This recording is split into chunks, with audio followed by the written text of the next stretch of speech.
So hey হোয়াটস guys, কেমন আছো সবাই? আশা করি সবাই খুবই ভালো আছো। আমিও ভালো আছি। আর তোমরা দেখছো হচ্ছে গডফাদার একটা নতুন ভিডিও। সো ভিডিওটি শুরু করার আগে যারা আমার চ্যানেলে নতুন আছো তাদেরকে আমি অনুরোধ করছি চ্যানেলটিকে সাবস্ক্রাইব করে নিতে আর বেল আইকনটা প্রেস করতে অবশ্যই ভুলবে না। তো চলো গাইস, ভিডিওটা স্টার্ট করা যাক। এটা হচ্ছে তোমার তারানাথ তান্ত্রিকের সেকেন্ড পার্ট। প্রথম পার্টটা তো অবশ্যই তোমরা দেখেছো আশা করি। তো যদি না দেখে থাকো তাহলে প্রথম পার্টটাও দেখে নিও, সেকেন্ড পার্টটাও দেখো। তো চলো গাইস, স্টার্ট করে যাক। চলো, তাহানাত্তান প্রথম গল্প তো আপনারা শুনিয়াছেনই কিছুদিন আগে, হয়তো অনেকেই বিশ্বাস করেন নাই। সুতরাং তাহার দ্বিতীয় গল্পটি যে বিশ্বাস করিবেন এমন আশা করিতে পারি না। কিন্তু এই দ্বিতীয় গল্পটিতে এমন অদ্ভুত যে সেটি আপনাদের শুনিবার লোভ সংবরণ করা আমার পক্ষে দুঃসাধ্য। জগতে কি ঘটে না ঘটে তাহার কটুকুই বা আমরা খবর রাখি। There are more things in heaven and earth Horatio, ইত্যাদি ইত্যাদি। অতএব এই গল্পটি শুনিয়া এবং অসম্পূর্ণ সত্য বলিয়া ডিসমিস করিবার পূর্তে মহাকবির ওই বহুবার উদ্ধৃত সর্বজন পরিচিত অথচ গভীর উক্তিটি স্মরণ করিবেন, এই আমার অনুরোধ। তবে যিনি প্রত্যক্ষদৃষ্ট এই স্থূল জগতের বাইরে অন্য কোনো শুষ্ক জগৎ কিংবা ভূত প্রেত কিংবা অন্য কোনো অশরীরী জীব কিংবা অপদেবতা উপদেবতার অস্তিত্বে আদেও বিশ্বাসবান নহেন, তিনি এ গল্প না হয় নাই পড়লেন। ভূমিকা রাখি এখন গল্পটা বলি। সেদিন হাতে কোনো কাজকর্ম ছিল না। সন্ধ্যার পূর্বে মাঠ হইতে ফুটবল খেলা দেখিয়া ধর্মতলা দিয়ে ফিরিতেছিলাম। মোহনবাগান হইয়া যাতায়াতে মনও প্রফুল্ল ছিল না। কি আর করি, ধর্মতলার মোড়ের কাছেই মটলেনে, নম্বরটা মনে নাই, তবে বাড়িটা চিনি। তারানাথ জ্যোতিষের বাড়ি গেলাম। তারানাথ একাই ছিল। আমারে বলিল, এসো এসো, দেখা নেই বহুকাল, কি ব্যাপার? কিছুক্ষণ গল্প গুজবের পরে উঠিতে যাইতেছি, এমন সময় ঘোর বৃষ্টি নামিল। তারানাথ আমায় এই অবস্থায় উঠিতে দিল না। আমি দেখিলাম বৃষ্টি হঠাৎ থামিবে না। তারানাথের বৈঠকখানায় বসিয়া আমরা দুজনে। বৃষ্টির সময় মনে কেমন এক ধরনের নির্জনতার ভাব আসে।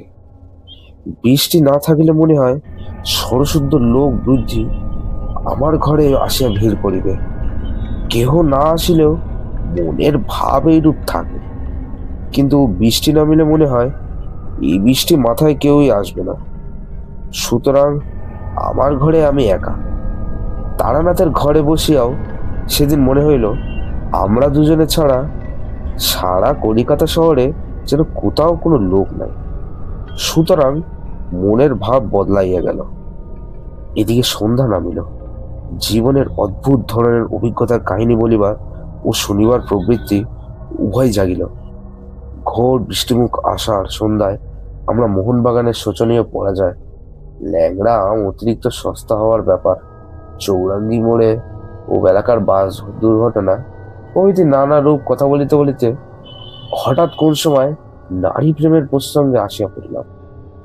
তারানাথ বেশ বড় জ্যোতিষী ও তান্ত্রিক হইলেও সুখদেব যে নয় বা কোনো কালে ছিল না, এ কথা পূর্বে গল্পটিতে বলিয়াছি। আশা করি তা আপনারা ভুলেন নাই। নারীর সঙ্গে সে যে বহু মেলামেশা করিয়াছে এ কথা বলাই বাহুল্য। সুতরাং তাহার মুখ হইতেই এ বিষয়ে কিছু রসালো অভিজ্ঞতার কথা শুনিব, এরূপ আশা করা আমার পক্ষে সম্পূর্ণ স্বাভাবিকই ছিল। কিন্তু তাহার পরিবর্তে সে এ সম্বন্ধে যে অসাধারণ রঙের অভিজ্ঞতা কাহিনীটি বর্ণনা করিল, তাহার জন্য সত্যিই বলিতেছি আদেও প্রস্তুত ছিলাম না। আর একটা কথা, তারানাথকে দেখিয়া বা তার মুখে শুনিয়া আমার মনে হইয়াছিল একটা কি ঘোর দুঃখ মনে সে চাপিয়া রাখিছে।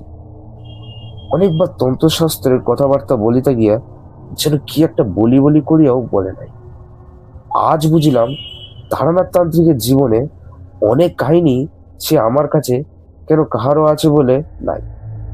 হয়তো সেগুলি ঠিক বলিবার কথা নয়, কারণ সে কথা বলা তাহার পক্ষে কষ্টকর স্মৃতির পুনরুদ্ধার করা মাত্র। তাছাড়া আমার মনে হয় লোককে যেসব গল্প বিশ্বাস করানো শক্ত। বলিলাম, জ্যোতিষমশাই, এ সম্বন্ধে অভিজ্ঞতা নিশ্চয়ই আছে। নাকি কি বলেন? তারানাথ বলিল, অভিজ্ঞতা একটাই আছে, এবং সেটা বড় মারাত্মক রকমের অদ্ভুত। প্রেম কাকে বলে বুঝলাম সেবার, এখন কিন্তু সেটা স্বপ্ন বলে মনে হয়। শোনো তবে। আমি বাধা দিয়ে বলিলাম, কোনো ট্রাজিক গল্প বলবেন না? প্রথম প্রেম হলো একটি মেয়ের সঙ্গে, সেই মারা গেল, এই তো। ও ঢের শুনেছি। তারানাথ হাসিয়া বলল, ঢের শোনোনি, শোনো, কিন্তু বিশ্বাস যদি না করো তাও আমায় বলবে। এরকম গল্প বানিয়ে বলতে পারলে একজন গল্প লেখক হয় যেহেতু মেয়ে, দু একজন নিতান্ত অন্তরঙ্গ বন্ধু ছাড়া এই কথা কারোর কাছে বলিনি।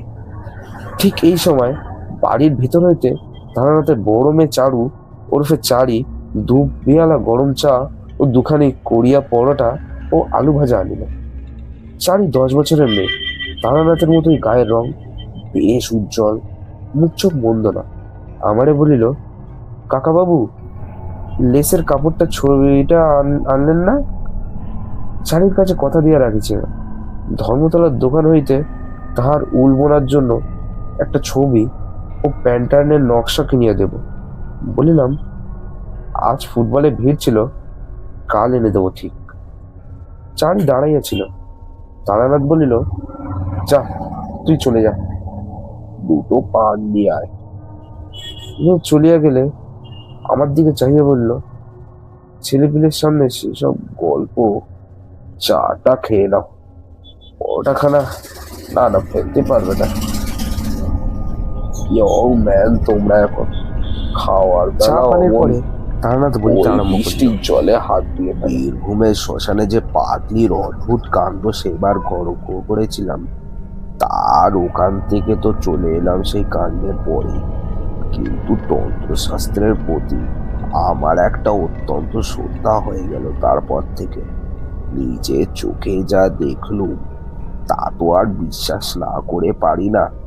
এটা পাগলির কথা থেকে বুঝেছিল। পাগলি আমায় ইন্দ্রজাল দেখিয়েছিল নিম্নতন্ত্রের সাহায্যে, কিন্তু সে তো ব্ল্যাক ম্যাজিক ছাড়া উচ্চতন্ত্রের কথাও বলেছিল। ভাবলাম দেখি না কি আছে এর মধ্যে। গুরু খুঁজতে লাগলো।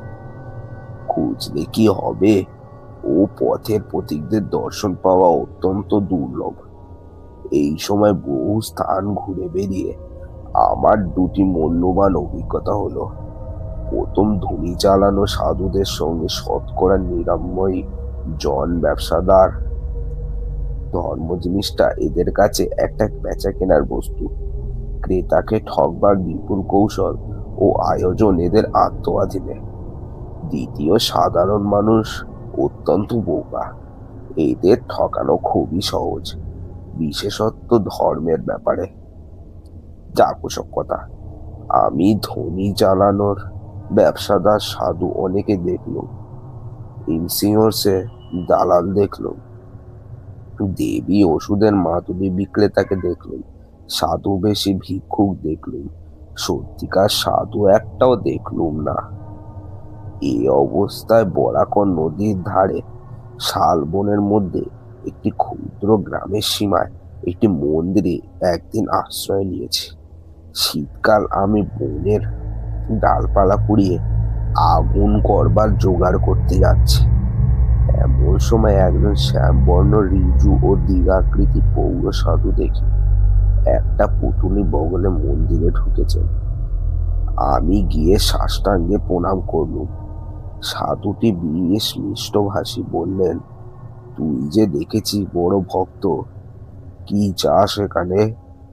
বাড়ি ছেড়ে দেখেছি রাগ করে বেরিয়েছিস। আমি বিনীত প্রতিবাদের সুরে বলতে লাগলুম, রাগ নয় বড়াজি, বৈরাগ। সাধুজি হেসে বললেন, যে কথাটি পাগলিও বলেছিল, ওহে ছোকরা, সাধু হব বলেই হওয়া যায় না। তোর মধ্যে ভোগের বাসনা এখনো পূর্ণ মাত্রায় রয়েছে। সংসার ধর্ম করগে যা। মন্দির থেকে কিছু দূরে ছাতিম গাছের তলায় সাধুর পঞ্চমুণ্ডির আসন। 5টি নরমুণ্ড পেতে তৈরি। সাধু রাত্রে সেখানে নির্জনে সাধনা করেন, তাও দেখলুম। মনে ভারী শ্রদ্ধা হলো। সংকল্প করলুম, এ মহাপুরুষকে ছেড়ে কোথাও যাচ্ছি না এবার। কিছুদিন লেগে রইলাম তার পিছনে। তার হোমের কাঠ ভেঙে এনে দিই। 3 মাইল দূরে কুসুমবনি বলে গ্রাম থেকে তার চাল ডাল কিনে আনি। গ্রামের সকল লোকের মুখে শুনলুম সাধুটি বড় একজন তান্ত্রিক, অনেক অদ্ভুত ক্রিয়ালাপ তার কাছে। তবে পাগলির কাছে যেতে লোকে যেমন আমায় ভয় দেখিয়েছিল, এখানেও তেমনি ভয় দেখালে। বললে, তান্ত্রিক সাধু সন্ন্যাসীদের বিশ্বাস করো না বেশি, ওরা সব পারে, একটু সাবধান হয়ে চলো, বিপদে পড়ে যাবে। শীঘ্রই ওদের কথা সত্যতা একদিন বুঝলুম। গভীর রাত্রে আমার ঘুম ভেঙে গিয়েছে। সেদিন শুক্লপক্ষের রাত্রি, বেশ ফুটফুটে জ্যোৎস্না। মন্দির থেকে ছাতিম গাছের দিক চেয়ে দেখি সাধু বাবাজি কার সঙ্গে পঞ্চমুদ্দির আসনে বসে কথা বলছেন। কৌতূহল হলো, এত রাত্রে কে এলো এই নির্জন নদী তীরের জঙ্গলের মধ্যে? কৌতূহল সামলাতে না পেরে এগিয়ে গেল। অল্প দূরে গিয়েই যা দেখলুম, তাতে আর এগিয়ে যেতে সংকোচ বোধ হলো, এবং সঙ্গে সঙ্গে রীতিমতো আশ্চর্য হয়ে গেল। সাধু বাবাজি এত রাত্রে একজন মেয়ে মানুষের সঙ্গে কথা বলছেন। গাছের আড়াল থেকে মেয়ে মানুষটিকে আমি খানিকটা স্পষ্ট খানিকটা অস্পষ্ট ভাবে দেখে আমার মনে হলো মেয়েটি যুবতী এবং পরমা সুন্দরী। এত রাত্রে গুরুদেব কোন মেয়ের সঙ্গে কথা বলছেন? সে মেয়েটি এলেই বা কেন? কেমন করে থাকা এই নির্জন জায়গায়? যাই হোক, আর বেশি দূর অগ্রসর হলেই ওরা আমায় টের পাবে। মনে কেমন ভয়ও হলো। সেদিন চলে এলুম। তার পরের দিন রাতে আমি ঘুমোলুম না। গভীর রাতে উঠে পা টিপে টিপে বাইরে গিয়ে গাছের আড়াল থেকে উঁকি মেরে দেখি কাল রাতের যে মানুষটি আজও এসছে। ভোর হওয়ার কিছু আগে পর্যন্ত আমি সেদিন গাছের আড়ালে রইলাম দাঁড়িয়ে। ফর্সা হওয়ার লক্ষণ হচ্ছে দেখে আর সাহস হলাম না। মন্দিরে গিয়ে নিজের বিছানা শুয়ে ঘুমিয়ে পড়লাম। পরের দিন রাত্রেও আবার অবিকল তাই। রাত্রে আরেকটি জিনিস লক্ষ্য করলাম, যে মেয়ে মানুষটির সঙ্গে কথা হচ্ছে তার পরনে বস্ত্রাদি অদ্ভুত ধরনের। সে যে কোনো দেশের বস্ত্র পরেছে, সেটা না শাড়ি, না ঘাগড়া, না জাপানি কিমোনো, না মেয়েদের গ্রাউন। অজানা যদিও ভারী চমৎকার মানিয়েছেও বটে। সেদিন আরো একটা কথা আমার মনে হলো, মেয়ে মানুষটি যেই হোক, সে জানে আমি রোজ গাছের আড়ালে দাঁড়িয়ে দাঁড়িয়ে ওর দিকে চেয়ে আছি। কি করে আমার একথা মনে হলো তা আমি বলতে পারবো না, কিন্তু এই কথা আচ্ছা ভাবে আমার মনে উদয় হওয়ার সঙ্গে সঙ্গে মনে কেমন একটু ভয় হলো। সরে পড়ি বাবা, দরকার কি আমার এসবের মধ্যে থেকে? কিন্তু পরদিন রাত্রে এক সময় আর শুয়ে থাকতে পারলাম না। নিশ্চিন্ত মনে উঠেই যেতে হলো।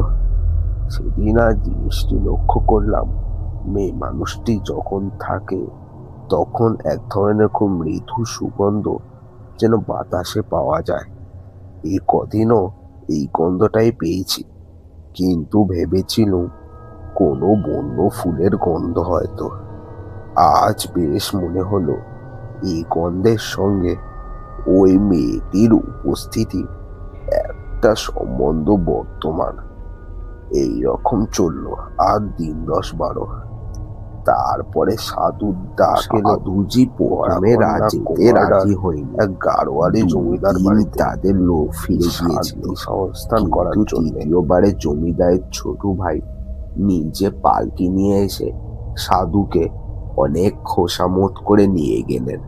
মনে ভাবলুম এ আর কিছু নয়, সাধু সেই মেয়েটিকে ছেড়ে একটি রাত্রিও বাইরে কাটাতে রাজি নয়। কিন্তু নিকটে কোথাও বস্তি নেই। মেয়েটি আসলেই বা কোথা থেকে? আর সাধারণ সাঁওতাল বা বিরাহী মেয়ে নয়। আমি অনেকবার দেখেছি সেটিকে, এবং প্রত্যেকবারই আমার দৃঢ় বিশ্বাস হচ্ছে যে এ কোনো বড় ঘরের মেয়ে। যেমনি রূপসী, তেমনি তার অদ্ভুত ধরনের অতি চমৎকার ও দামি পরন পরিচ্ছদ। হঠাৎ আমার মনে একটা দুষ্টু বুদ্ধি জাগলো। আমার মনে হয়েছিল মেয়েটিকে সাধুজির হয়তো খবর দেওয়ার সুযোগ হয়নি। দেখাই যাক না আজকের রাত্রে আসে কিনা। তখন ছিল অল্প বয়সে, তোমরা যাকে বলো রোমান্স, তাই তখন সে আমার যথেষ্টই ছিল। এতে তুমি আমাকে দোষ দিতে পারো না। নির্দিষ্ট সময়ের কিছু আগের রাত্রে সেদিন আমি নিজেই গিয়ে পঞ্চমুণ্ডির আসনে বসে রইলাম, মনে ভয়ানক কৌতূহল। দেখি আজ মেয়েটি আসে কিনা। কেউ কোনো দিকে নেই, নির্জন রাত্রি। মনে একটু ভয়ও হলো। এ ধরনের কাজ কখনো করিনি। কোনো হাঙ্গামায় আবার না পড়ে যায়। তখন আমি অপরিমিত বুদ্ধি, নির্ভর যুবক মাত্র। তখন করুণা করেও যদি জানতাম অজ্ঞাত সারে কি ব্যাপারের সম্মুখীন হতে চলেছি, তবে কি আর ছাতির তলায় একা পঞ্চমুণ্ডির আসনে বসতে চাই? তার নয়, ও আমার অদৃষ্টের লিপি। সে রাত্রির জের আমার জীবনেও আজও মেটেনি। আমার মনে শাস্তি চিরদিনের জন্য হারানোর সূত্রপাত ঘটেছিল সেই কাল রাত্রে। তা কি আর তখন বুঝেছিলাম? জাগো কথা। রাত ক্রমে গভীর হলো। পূর্ব দিকের গাছপালার আড়াল থেকে চাঁদ উঠতে লাগলো একটু একটু করে। আমার ডাইনেই বরাকর নদী, দুই পারেই শিলাখণ্ড ছাড়ানো। তার উপর জ্যোৎস্না এসে পড়ল। সেই নদীর পাড়েই ছাতিমতলা ও পঞ্চমুণ্ডির আসন। আমি যেখানে বসে আছি, আমার বাঁদিকে খানিকটা ফাঁকা ঘাসের মাঠ, ও তারপর শালবন শুরু হয়েছে। হঠাৎ সামনের দিকে চেয়ে আমি চমকে উঠলুম। আমার সামনে সেই মেয়েটি কখন এসে দাঁড়িয়েছে, এমন নিঃশব্দে, এমন অতর্কিত ভাবে যে আমি একেবারেই কিছু টের পাইনি। অথচ আগেই বলেছি, আমার একদিকে বরাকর নদীর জ্যোৎস্না ওঠা শিলাবিস্তৃত পার, আর একদিকে ফাঁকা মাঠ। আসনে বসে পর্যন্ত আমি সতর্ক দৃষ্টিতে দেখছি। মাঠের দিকে, নদীর দিক থেকে আমার কাছে কারো আসা সম্ভব নয়। মাঠের দিক থেকে কেউ এলে আমার দৃষ্টি এড়ানোর কথা নয়। মেয়েটি যেখানে দাঁড়িয়ে, সেখানে 8 সেকেন্ড আগেও কেউ ছিল না। আমি জানি 8 সেকেন্ড পরেই সেখানে জলযন্ত্র একটি রূপসী মেয়ের আবির্ভাব আমার কাছে সম্পূর্ণ ইন্দ্রজালের মতো ঠেকলো। বলেই আমি চমকে উঠলাম। সঙ্গে সঙ্গে সেই মধুর মধুর সুগন্ধ আমার সারা। সাধু হেসে বললেন, আরে পাগল, তুমি তো জ্বরের ঘরেই বলেছিলে এইসব কথা, নইলে জানবো কি করে? যাক, প্রাণে বেঁচে গিয়েছো এই ঢের। আর কখনো অমন পাগলামি করতে যেও না। আমি চুপ করে রইলাম। তাহলে আমি বিকারের ঘরে সব ফাঁস করে দিয়েছি। সেই দিন মনে মনে সংকল্প করলাম, 2-1 দিনের মধ্যে এখান থেকে চলে যাব, শরীরটা একটু সুস্থ হয়ে উঠলে। কিন্তু আমার ভাগ্যলিপি অন্যরকম। সাধু বাবাজিকে তার পরের দিন পাহাড়ি বিচ্ছুতে কামড়ালো। তিনি তো যন্ত্রণায় অজ্ঞান হয়ে গেলেন। আমি 5 মাইল দূরবর্তী মিহিজাম থেকে ডাক্তার ডেকে আনি, তার সেবা করি। দিন রাত জেগে 3 দিন পরে তাকে সারিয়ে তুলি। দিন 10 পরে আমি একদিন বললুম, সাধুজি, আমি আজ চলে যেতে চাই। সাধু বিস্মিত হয়ে বললে, চলে যাবে? কোথায়? এখানে থেকেই বা কি হবে? আমার তো কিছু হচ্ছে না। নিচে বসে থাকা তো আর মন্দিরের প্রসাদ ভোগের বাহানো। দুটি পেটের ভাতের লোভে আমি তো এখানে বসে নেই। সাধুজি চুপ করে গেলেন। তখন কোনো কথা বললেন না। সন্ধ্যার কিছু আগে আমায় ডেকে তিনি বললেন, ভেবেছিলাম এই পথে নামাবো না তোমায়, কিন্তু তুমি দুঃখিত হয়ে চলে যাচ্ছ, সেটা বড় কষ্টের বিষয় হবে আমার পক্ষে। তুমি আমার যথেষ্ট উপকার করেছো, নিজের ছেলের মতো সেবা করেছো। তোমাকে কিছু দিতে চাই, এই কথা তার আগে বলিনি। তোমার সাহস বেশ আছে তো? বললুম, আগে হ্যাঁ। এর আগে আমি বীরভূমের এক শ্মশানে তন্ত্র সাধনা করেছি। তারপর আমি সেই শ্মশানের পাগলি আর অদ্ভুত ক্রিয়াকল্পের কথা বললাম। এতদিন পরে আজ প্রথম সাধুকে পাগলি আমার কথা বলল। সাধু অবাক হয়ে বললেন, সে পাগলিকে তুমি চেনো? আরে, সে যে অতি সাংঘাতিক মেয়ে মানুষ। তুমি তার হাত থেকে যে অত সহজে উদ্ধার পেয়ে এসছো, সে কেবল তোমার পূর্বজন্মের পুণ্য। ওর নাম মাতু পাগলি, মাতঙ্গিনী। ও নির্মশীলের তন্ত্রে ভয়ানকভাবে সিদ্ধ। ওর সম্পর্কে গিয়ে পড়েছিল কি সর্বনাশ! ওকে আমরা পর্যন্ত ভয় করে চলি। কি রকম জানো? যেমন লোক খ্যাপা শিয়া কুকুরকে যেমন লোকে খ্যাপা শিয়াল কুকুর কিংবা গোখরো সাপকে ভয় করে, তেমনি ও সেই জাতীয়। অসাধারণ ক্ষমতা ও নির্মতন্ত্রের। ওর ইতিহাস বড় অদ্ভুত। সে একদিন বলবো। কতদিন ওর সঙ্গে ছিলে? প্রায় 2 মাস। সাধুজি বললেন, যখন ওর সঙ্গে ছিলে তখন কিছু কিছু অধিকার হয়েছে তোমার। তোমাকে আমি মন্ত্র দেব, কিন্তু তুমি যুবক, তোমার মনের ভাব আমি জানি। তুমি কি জন্য রাত্রে পঞ্চমুণ্ডির আসনে গিয়েছিলে বলতো? আমি লজ্জায় মাথা নিচু করে রইলাম। মনের গোপন পাপ নেই। যদি পঞ্চমুণ্ডির আসনে বসে থাকি, তবে সেই অপরিচিতা নিশা বাহিনীর রূপসী টানে যে এ কথা গুরুস্থানীয় ব্যক্তির কাছে স্বীকার করব কেমন করে? সেই দিন সাধু অতি অদ্ভুত ও গোপনীয় কথা আমায় বললেন, কিন্তু একটা কথা তুমি জানো না, সেটা আগে বলি। তুমি যেদিন যাকে রাত্রে ছাতির তলায় বসে দেখেছিলেন, তিনি তোমার আমার মতো দেহধারী মানুষ নন। শুনে তো মশাই আমার গা শিউরে উঠল। দেহধারী জীব নয়? বলে কি রে বাবা? তবে কি ভূত পেতনি নাকি? সাধুজি বললেন, তোমায় এ কথা বলতাম না যদি না শুনতাম যে তুমি মাতু পাগলির সঙ্গে ছিলে। আচ্ছা, শুনে যাও। আমার গুরুদেব ছিলেন কালিকানন্দ ব্রহ্মচারী। হুগলি জেলায় জেজুর গ্রামে তার মঠ ছিল। মস্ত বড় সাধক ছিল।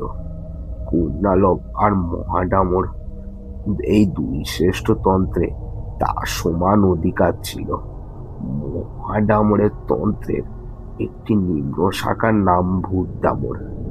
আমি যখন যুবক, তোমারই মতো বয়সে, স্বভাবতই আমার ঝোঁক গিয়ে পড়ল ভূতডামরের ওপর। গুরুদেব আমার মনের গতি বুঝতে পেরে ও পথ থেকে ফেরবার যথেষ্ট চেষ্টা করেছিলেন, কিন্তু তাই কি হয়? অদৃষ্ট লিপি তবে আছে বলে কাকে? এই তোমায় বলবো। আমি বললাম, ও পথ থেকে ফেরাতে চেষ্টা করেছিলেন কেন? ও পথ প্রলোভনের পথ, বিপদের পথ। ভূতডামর তন্ত্র নানা প্রকার অশরী উপদেবীদের নিয়ে কারবার করে। তন্ত্রের ভাষায় এদের নাম যোগিনী। জপে ও সাধনায় বশীভূত হয়ে এদের মধ্যে যে কেউ যা সাধনা তুমি করবে, সে তোমার আপন হয়ে থাকতে পারে। নানাভাবে এদের সাধনা করা যায়। কিঙ্কিনী দেবীকে মাতৃভাবে পেতে হয়, কনকবর্তী দেবীকে পাওয়া যায় কন্যাভাবে।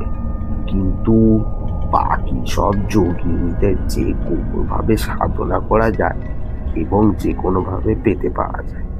এইসব যোগিনীদের কেউ ভালো, কেউ মন্দ। এদের জাতি নেই, বিচার নেই, ধর্ম নেই। কোনো গণ্ডি বা বাধাকতার মধ্যে এরা আবদ্ধ নয়। ভূত দামড়ের এই সম্ভাবনার ব্যাপারে বললে দেওয়া আছে। ভূত দামড়ের প্রথম শ্লোকই হলো, অখাদ্য সর্বক্ষামী যোগিনী সর্বোত্তম সর্বার্থ সাধনং নাম দেইনাং সর্বসিদ্ধিং অতি গুহা মহাবিদ্যা দেবানম্বি দুর্লভা। তুমি সেদিন যাকে দেখেছিলে তিনি এই রকম একজন জীব। তোমার সাহস থাকে সে মন্ত্র আমি তোমায় দেব, কিন্তু আমার যদি নিষেধ শোনো এ পথে নেমো না। এটা বলে সাধুজি ভালো করেনি, আমার কৌতূহল বাড়িয়ে দিয়ে তিনি আমায় আরো কি সামনে রাখতে পারেন। আমি নাছোড়বান্দা হয়ে পড়লাম, মন্ত্র নেবই। সাধুজি বললেন, তবে কনকবর্তী দেবী সাধনার মন্ত্র নাও, কন্যা ভাবে পাবে দেবীকে। আমি চুপ করে রইলাম। তিনি আবার বলেন, তবে অন্য কঙ্কিনী যোগিনীদের সাধনার ব্যক্তিদোষ। মন্ত্র? সাধু আহ, আমায় চুপ কি করে বিপদে থাকতে পড়েছি দেখে বললেন, বলতো বুড়ো বেশ, সাধুটাকে নিয়ে। আমি তোমাকে মধুসুন্দরী দেবী সাধনার মন্ত্র দিচ্ছি। একে কন্যা ভাবে, ভগ্নী ভাবে বা ভার্যা ভাবে পেতে পারে। তবে আমার যদি কথা শোনো, কখনো ভার্যা ভাবে পেতে যেও না। এর বিপদের দিক বলি। ভার্যা ভাবে সাধনা করলে তিনি তোমাকে প্রণীয় মতো দেখবেন, কিন্তু এরা মহাশক্তিশালিনী যোগিনী, সাধারণ মানবী নয়। এদের আয়ত্তের মধ্যে রাখা বড় শক্ত। হয় তোমাকে পৃথিবীর মধ্যে সর্বাপেক্ষা সুখী মানুষ করে রাখবে, নয়তো একেবারে উন্মাদ করে ছেড়ে দেবে। সামলাতেও পারো, বড় কঠিন। সাধুজি আমায় মন্ত্র দিলেন এবং বললেন, বাবা, এই জায়গা থেকে তোমাকে চলে যেতে হবে। তোমায় এখানে আমি আর রাখতে পারি নে। এক জায়গায় দুজন সাধকের সাধনা হয় না। বেশ ভালো, আমিও তা চাই নে।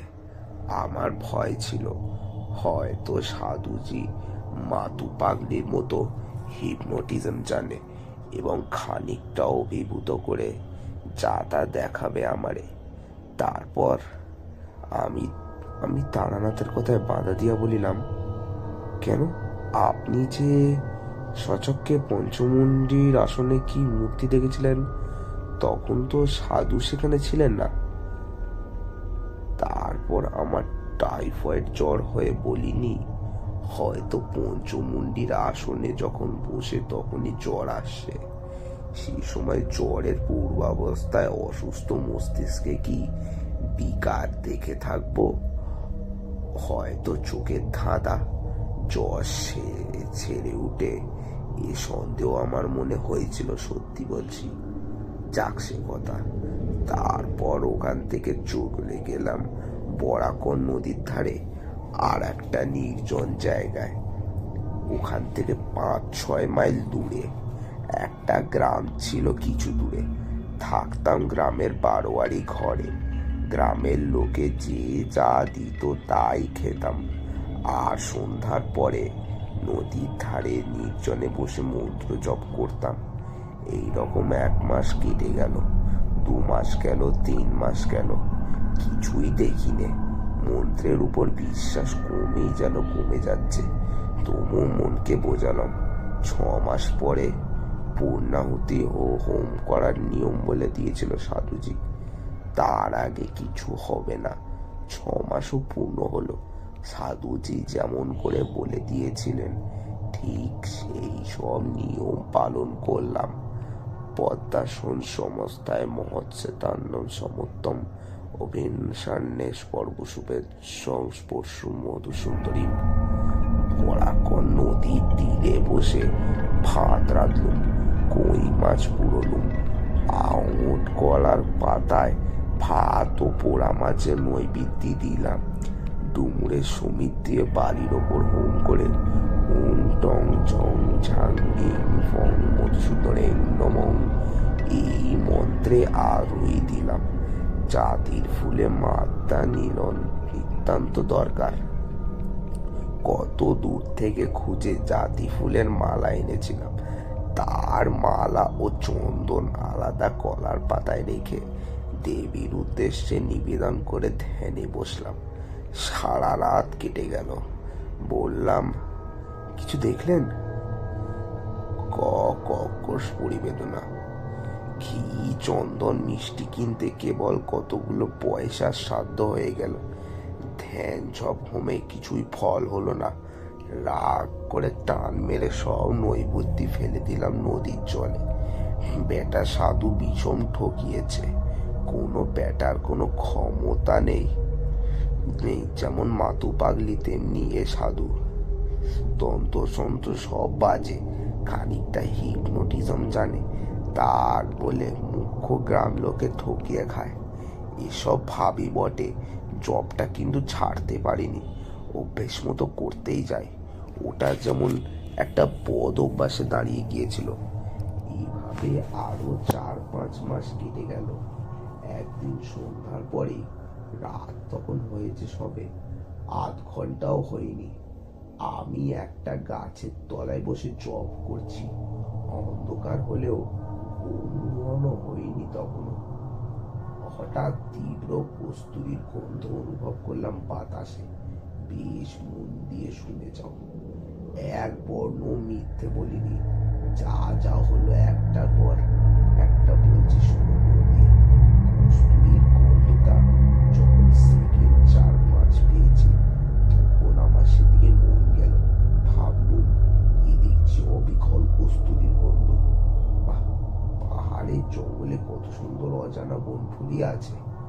তারপরেই মনে হলো, আমার পেছনে, অর্থাৎ যে গাছটার তলায় তো বসেছিলাম, তার গুঁড়ির আড়ালে কে যেন এসে দাঁড়িয়েছে। আমি পেছন থেকে দেখতে পাচ্ছি না বটে, কিন্তু অনেক সময় লোকের উপস্থিতি চোখে না দেখেও এভাবে ধরা যায়। আমার সমস্ত ইন্দ্রিয় তখন যেন অতিমাত্রায় সজাগ ও সতর্ক হয়ে উঠেছে। বাতাস যেন বন্ধ হয়ে গেল। সমস্ত শরীর দিয়ে যেন গরম আগুনের হলকা বেরোচ্ছে। মনে হলো আবার অজ্ঞান হয়ে যাবো নাকি। ভয় হলো মনে। ঠিক সেই সময় আমার সামনে দেখলাম একটি মেয়ে দাঁড়িয়ে। 8 সেকেন্ড আগেও তিনি সেখানে ছিলেন না। তিনি সেই পঞ্চমুণ্ডির আসনে বসার রাত্রে সেই অভিজ্ঞতার পুনরাবৃত্তি। কিন্তু এবার মনে মনে দৃঢ় সংকল্প করলাম, জ্ঞান হারাবো না কখনোই। মেয়েটি দেখি ভ্রুকুটির সঙ্গে আমার দিকে চেয়ে রয়েছে। জিজ্ঞাসা করিলাম, নিজের চোখে এমনি এক মূর্তি দেখলেন আপনি? আমার কথার মধ্যে হয়তো একটু বিশ্বাসের গন্ধ পাইয়া তারাটা ধুকলো প্রতিবাদের সুরে বলিল, নিজের চোখকে সুস্থ শরীরে বিশ্বাস করো কি না করো সেই আলাদা কথা, কিন্তু যা দেখেছি তাকে মিথ্যে বলতে পারবো না। কিরকম দেখলেন? কেমন চেহারা? ভারী রূপসী যদি বলি, কিছুই বলা হলো না। সুন্দরী দেবীর ধ্যান আছে। উন্মাদ ভানু প্রতিসংকালা বিষপূর্ণতা সতী নীলাম্বর পরিদ্বনা মোহাম্মদ বিল্লোচনা ন্যালালঙ্কার সুবাষ্ঠা। আপনি কোন কথা বললেন? কথা আমার চেতনা তখন লোপ পাওয়ার মতো হয়েছে। তো কথা বলছি, পাগল তুমি। সে তেজ সহ্য করা আমার কর্ম। সাধারণ মানবের মতো তার কোনো জায়গাই নয়। ওই যে বলেছেন মহাবিল্লোচনা, ওরে বাবা, চোখের কি ভাব! ত্রিভুবন জয় হয় সেই চোখের চাউনিতে। আমি অধীর হইয়া বললাম, বর্ণনা রাখুন, কি কথা হলো বলুন। কথাবার্তা যা হয়েছিল সব বলার দরকার নেই। মোটের ওপর সেই থেকে মধুসুন্দরী দেবী প্রতি রাত্রে আমায় দেখা দিতেন। নদী তীরে সেই নির্জন জায়গায় তাকে চেয়েছিলাম প্রিয়া রূপে। বলাই বাহুল্য, সাধুর কথা কে শোনে। তখন শীতকাল, বরাকর নদীর জল কমেছে। অনেক জলের ধারে জলজ লিলি গাছ শুকিয়ে হলুদে হয়ে গেছে। আগে যেখানে জল ছিল সেখানে বালির ওপর অভ্রকণা জ্যোৎস্না রাতে চকচক করে। বরাকর নদীর দুপারে প্লাবন লতা ঝরিয়ে দিচ্ছে। আকাশ রোজ নীল। রাত্রে শুক্লপক্ষে জ্যোৎস্নার বড় মনোরম শোভা। এই সময় মাস তিনটি মাস দেবীর প্রতি রাত্রেই দেখা দিতেন। সত্যিকার বাঁচা বেঁচেছিলাম ওই 3 মাস। এইসব কথাও বলা এখন আমার পক্ষে বেদনাদায়ক। কত বেদনাদায়ক তুমি জানো না। আমার জীবনের যা সর্বশ্রেষ্ঠ আনন্দ তা পেয়েছিলাম ওই 3 মাসে। দেবী বটে, মানুষের সাধ্য নেই অমন ভালোবাসা, অমন নিবিড় বন্ধুত্ব দান করা। সে এক স্বর্গীয় দান। সে তুমি বুঝবে না। তোমায় কি বোঝাবো? তুমি আমায় অবিশ্বাস করবে, মিথ্যেবাদী নয়, পাগল ভাববে। হয়তো ভাবছো এতক্ষণ, তুমি কেন আমার স্ত্রী আমার বিশ্বাস করে না। আমায় তান্ত্রিক সাধু পাগল করে দিয়েছিল গুণগান করে। কিন্তু সে শোকের প্রকৃতি ভীষণ তেজস্কর মদিরার মতো। আমাকে তার নেশা দিনে দিনে কেমন অপ্রকৃতিস্থ করে রাখলো। কিন্তু কিচ্ছু ভালো লাগে না। কেবলই মনে হতো কখন সন্ধ্যা নামবে বরাকর নদীর শালবনে, কখন দেবী মধুসুন্দরীর নায়িকার বেশে আসবেন। সারা রাত্রি কোথা দিয়ে কেটে যাবে স্বপ্নের মতো, নেশার ঘোরের মতো। আকাশ নক্ষত্র দিকের জ্ঞান লুপ্ত হয়ে যাবে কয়েক প্রহরের মধ্যে। কয়েক প্রহরের জন্য সময় স্থির হয়ে, নিশ্চল হয়ে, স্থনানুর মতো অচল হয়ে থেমে থাকবে বরাকর নদী থেমে বড়গ্রাম। একদিন ঘটল বিপদ। একটি সাঁওতালি মেয়ে রোজ নদীর ঘাটে জল নিতে আসে। সুটাম তাহার দেহের গঠন।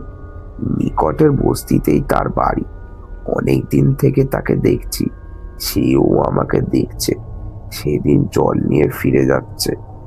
আমার তাদের বাঁকা বাংলায় বললে, ছেলে হয়ে হয়ে মরে যায়, ছেলে হয়ে মরে যায়, তার মাদুলি আছে তোমার কাছে সাধু বাবা।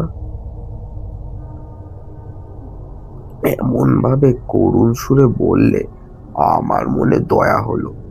মাদুলি দিতে জানি এক কথা বলিনি, তবে তার সঙ্গে কিছুক্ষণ গল্প করছিলাম। তারপর সে চলে গেল। মধুসুন্দরী দেবীকে সেদিন দেখলুম অন্য মূর্তিতে। কি ভ্রুকটি কঠিন দৃষ্টি, কি ভীষণ মুখের ভাব। সেই মুখের ভাব তুমি কল্পনা করতে পারবে না। চন্ডিকা দেবীর রোষটাকে যেমন লজ্জিবা করালিনী প্রচন্ড কাল ভৈরবী মূর্তির সৃষ্টি হয়েছিল, ইউ যেন ঠিক তাই। সেদিন বুঝলুম আমি যার সঙ্গে মেলামেশা করি সে মানুষ নয়, মানুষের পর্যায়ে সে পড়ে না। মানবী রাগ যতই করুক সে করালিনী হয় না, পিশাচি হয় না, মানবী থেকে যায়। ভীষণ প্রতিবন্ধে সেদিন শালবন ভরে গেল। প্রতিদিনের মতো কস্তুরীর সুবাস কোথায় গেল মিলিয়ে। তারপর এলেন মধুসুন্দরী দেবী। দেখেই মনে হলো এরা দেবীও বটে, বিদেয়ী পিশাচিও বটে। এদের ধর্মাধর্ম নেই, সব প্রায় এরা। এরা হাতে নায়িকার মতো ফুলের মালা গাঁথে, সেই হাতে বিনা দ্বিধায়, বিনা অনুশোচনায় নিমেষে ধ্বংস করতে এরা অভ্যস্ত। আমার ভীষণ ভয় হলো। পিশাচি মধুসুন্দরী তা বুঝলে বলে, ভয় কিসের? বললুম, ভয় কই, তুমি রাগ করেছো কেন? খল খল অট্টহাসি নির্জন অন্ধকার হয়ে ভরে গেল। আমি শিউরে উঠলাম। পিশাচি বললে, সব চিনতে পারবে? অন্ধকার রাত্রে সাঁওতালদের কোনো বউয়ের সব তোমায় সামনে দিয়ে যদি জলে ভেসে যায় চিনতে পারবে? তুমি না যদি চিনতে পারো, দুটি সবে জড়াজড়ি করে বেঁচে থাকলে অন্য লোকে সকলেই নিশ্চয়ই চিনবে। হাত জোর করে বললুম, দেবী, তোমায় ভালোবাসি। ও মূর্তি আমায় দেখিও না, আমারে মারো, ক্ষতি নেই, কিন্তু অন্য কোনো নিরপরাধিনী স্ত্রীলোকের প্রাণ কেন নেবে? দয়া করো। বহু চেষ্টায় প্রসন্ন করলুম। তখন আবারও যে দেবী সে দেবী বললেন, সেই সাঁওতালের মেয়ের মূর্তিতে আমায় দেখতে চাও? সেই মূর্তিতে এখনই দেখা দেব। বলতে বলতে সেই সাঁওতালদের মেয়েটি আমার সামনে দাঁড়িয়ে, বরং আরো নিটোল গরম শরীরের, মুখের ভাব আরো কমনীয়। বললুম, ও চাই না, তোমার মূর্তি দেখাও দেবী। সেই রাত্রির থেকে বুঝলুম কাল সাপ নিয়ে খেলা করছি আমি। গুরুদেব বারণ করেছিলেন এর জন্যে। হয়তো একদিন মরবো এর হাতে। সাপুড়ে সাপ খেলায় মন্ত্রে আবার বেকায়দায় পড়লে সাপের ছোবলি মারে। এভাবে বেশি দিন কিন্তু ছিল না। কিছুদিন পরে পিশাচি মূর্তি ভুলে গেল দেবীর অনুপম প্রেমের ও মধুর ব্যবহারে। তাতেও বুঝলুম এ সাধারণ মানবই নয়, আমানসিক ধরনের এদের মন। মানুষের বিবর্তনের জীব এরা নয়, হয় তার উপরে নয় তার নিচে। একদিন দেবী আমায় বললেন, আর কিছুদিন যাক, তোমায় বহু দূর নিয়ে যাব। কোথায়? সেই বলবো না এখন। কত দূরে? কোন দিকে? এত দূরে, এমন দিকে যা তুমি ধারণাই করতে পারবে না। তবে তোমার ভাগ্যে আছে সব ভুলে গেলাম আবার। পিশাচিনী মধুসুন্দরী তখন কোথায় মিলিয়ে গেছে আমার সামনে হাস্যলমী যৌবনরচনা, মুখধন্ধ বাবা, অপরূপ রূপসী এক তরুণী নারী। দেবী বটে। আমি আবার কিসের নেশায় অভিভুক্ত হয়ে পড়লাম মাথা ঠিক রইল না। একদিন বললেন, বিপদ আসছে তোমার, তৈরি হও। কি বিপদ? তা বলবো না। প্রায় সংশয়ের বিপদ? তা বলবো না। তুমি ভয় দিলে বিপদ কিসে? আমি ঠেকাতে পারবো না, কেউ ঠেকাতে পারবে না। যা আসছে তা আসবেই। কটা খেতে গেল শিগগির, খুব বেশি দেরি হয়নি। 3 মাস পর আমাদের বাড়ি থেকে লোকজন সন্ধানে সন্ধানে সেখানে গিয়ে হাজির। গ্রামের লোক তাদের বলেছে, কি একজন পাগল, বোধহয় বাঙালি হবে, অল্প বয়সে বরাকর নদীর ধারে শাল বনে সন্ধ্যাবেলা বসে থাকে আর আপন মনে বিড় করে বকে। আমায় এই অবস্থায় গাঁয়ের অনেকেই নাকি দেখেছে। তাই শুনে বাড়ির লোক আমায় গিয়ে খুঁজে বার করলো। ছেঁড়া ময়লা কাপড় পরনে, মাথায় জট, গায়ে খালি খড়ি উঠছে। এই অবস্থায় নাকি আমায় ধরে, বাড়ি ধরে আনবার জন্য টানাটানি। আমি কিছুতেই আসবো না, ওরাও ছাড়বে না। আমার তখন সত্যি জ্ঞান নেই, সত্যি আমি ক্ষিপ্ত উন্মাদ। ওরা হয়তো আমায় আনতে পারলো না, কিন্তু যে দেবীকে পেয়েছিলাম প্রণয়নী রূপে, তিনি নিরুৎসাহ করলেন। কিরকম? ওরা ধরে নিয়ে গিয়ে নিকটবর্তী গ্রামে একটি গোয়াল ঘরে আমায় বেঁধে রেখেছিল। গভীর রাত্রে বাঁধন ছিঁড়ে ওদের হাত থেকে লুকিয়ে পালিয়ে সেই একটি রাত মধুসুন্দরী দেবীর সাথে দেখা করেছিলাম। দেবীকে বললাম, আমি এই নদী তীরে তীর্থস্থান ছেড়ে কোথাও যাব না। তিনি নিষ্ঠুর হাসি এসে বললেন, যেতে হবেই, এই আমার অদৃষ্ট লিপি। অদৃষ্টের বিরুদ্ধে তিনি অনবরত শক্তিশালিনী যোগিনী হয়েও যেতে পারলেন না। তিনি জানেন এই রাতের পর জীবনে তাহার সঙ্গে আর কখনো দেখা যাবে না। আগে থেকে বললে তৈরি করে রাখতে চেয়েছিলেন তিনি। এই জন্যে দেবী ত্রিকালজ্ঞা তাকে জিজ্ঞেস করেনি কি করে তিনি এই কথা জানলেন। হলো তাই। বাড়ি আসার পর সবাই বললে কে কি খাইয়ে পাগল করে দিয়েছে। দিনমত্তক উন্মাদের চিকিৎসাও চললো। বছর খানেক পর আমার বিয়ে দেওয়া হলো। সেই থেকেই আমি সংসারী। আমি জিজ্ঞাসা করেছিলাম, আর কখনো মন্ত্র জপ করে তাকে আহ্বান করিনি কেন? বৃদ্ধ তারানাথ উৎসাহে উত্তেজনায় বালিশ বুকে দিয়া খাড়িয়া উঠিয়া বসিয়া রইল। ইচ্ছে হয় না কে বলেছে? বললুন তো, ওই 3 মাসই বেঁচে ছিলাম। দেবী এসেছিলেন মানুষই হয়ে। এদিকে ষড়শৈল শালিনী, শক্তিরূপিণী যোগিনী, তেজ কাছে ঘেঁষা যায় না। অথচ কি মানবী হয়ে যেতেন যখন ধরা দিতেন আমায়। প্রিয়ার মতো আসতেন কাছে, অমনি মিষ্টি, অমনি ঠোঁট ফুলিয়ে মাঝে মাঝে অভিমান। বরাকর নদীর ধারে শালবন রাত্রির পর রাত্রি তার মধুর হাসিতে জ্যোৎস্নার মতো উজ্জ্বল হয়ে উঠত।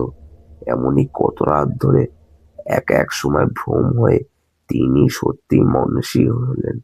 বিদায় নিয়ে যাওয়ার রাত্রিতে বললেন, নদীর তীরে এই 3 মাসের জীবন আমিও কি ভুলভাবে ভেবেছ?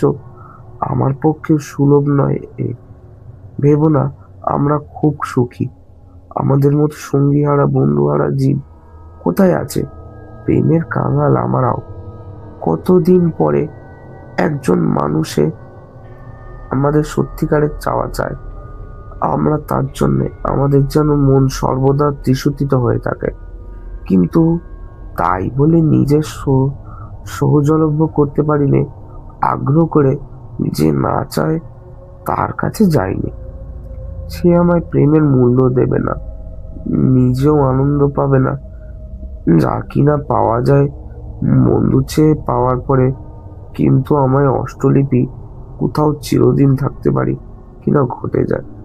ছেড়ে চলে যেতে অনিশ্চার সত্ত্বে কজন আমাকে ডাকে, কজন বিশ্বাস করে সুখী দেব না আমাকে। বলিলাম, এত যদি সুখের ব্যাপার, তবে আপনি ভয়ঙ্কর বলেছিলেন কেন আগে? ব্যাপার ভয়ঙ্কর এই জন্যে যে আমার সারা জীবনটা মাটি হয়ে গেল এই 3 মাসের সুখ ভোগে। কোনোদিকেই মন দিতে পারিনি। মধ্যে তো উন্মাদ হয়ে গিয়েছিলাম বিয়ের পরেও।